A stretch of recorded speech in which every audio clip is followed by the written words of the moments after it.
Mientras que en muchas de las iglesias evangélicas los jóvenes festejan Halloween en nuestra querida América, a muchos kilómetros de distancia, allá en Wittenberg, la ciudad donde todo puede pasar, una mañana sombría del 31 de octubre de 1517 presagiaba algo espeluznante que estaba por ocurrir. Era un frailecillo agustino que con un martillo, un escrito y un clavo se dirigía a las puertas de la catedral. Las aves chismosas emprendían el vuelo por el espanto.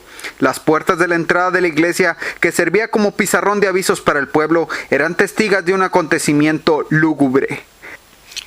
Era el hereje de Martín Lutero, que había clavado su protesta ahí mismo en esa iglesia donde una semana antes un buen católico de nombre John Tetzel, un excelente y renombrado vendedor de indulgencias, había hecho su último sermón al pueblo.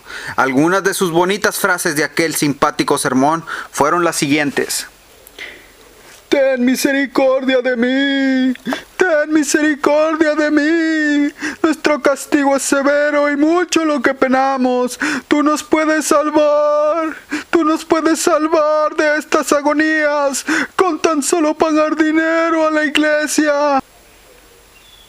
Algunas de las frases favoritas de Tetzel eran las siguientes: que si uno echaba en el arca el dinero por un alma del purgatorio, apenas la moneda caía y sonaba en el fondo, aquella alma salía inmediatamente y se dirigía hacia el paraíso. Había una forma de pagar los futuros pecados. Así, tú podías pagar con indulgencias y podías pecar más a gusto en un futuro. Martín había escuchado aquel sermón y no podía creer tales sentencias. Se había sonrojado y aquello era inaudito y excepcional.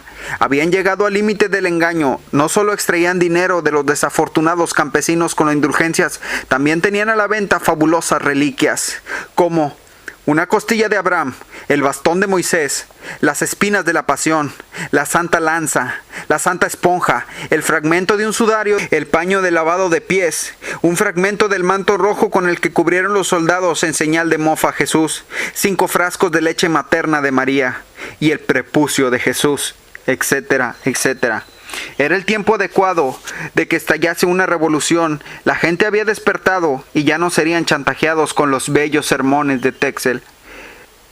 Aquellas 95 tesis fueron pronto duplicadas, traducidas y multiplicadas por algunos jóvenes que de inmediato acudían a uno de los inventos recién utilizados en ese entonces, la imprenta. Fue Gutenberg quien imprimió el primer libro favorito de todos los ateos, la Biblia. Después de estrenar la Biblia, lo siguiente que fue impreso fueron las 95 malditas tesis, como diría el Papa León. La tesis era el tema de conversación no solo en Wittenberg, sino en toda Alemania. Gracias a la imprenta y a las 95 tesis, todos sabían del cariño que la Iglesia Católica le tenía a la gente. Se le mandó un tierno y amoroso ultimátum a Lutero para que se retractara de lo escrito. Aquel maravilloso documento era la bula papal.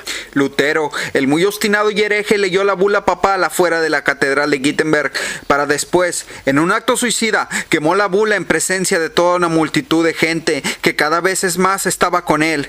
Aquello fue mortal. La cabeza de Lutero ya estaba en la escabrosa y escalofriante lista negra de la sacrosanta y apostólica Iglesia Romana. Lo matarían, como años atrás lo hicieron con John Hus, con William Tell y con muchos otros. Pero era demasiado tarde para la Iglesia de Roma, pues Lutero tenía tantos seguidores que lo defenderían si fuera posible hasta la muerte, como el príncipe de Sajona, por citar algunos, a quien la sacrosanta Iglesia Católica trató de sobornar para que entregara a Lutero. Y fue así, mis queridos amigos del canal Protestandarte, como inició una reforma que hasta la fecha nos ha ayudado a indagar, escarbar y sobre todo defender las verdades de este libro del que tanto citan los agnósticos, nihilistas y aquellos divertidos ateos que no se cansan y siguen buscando la verdad.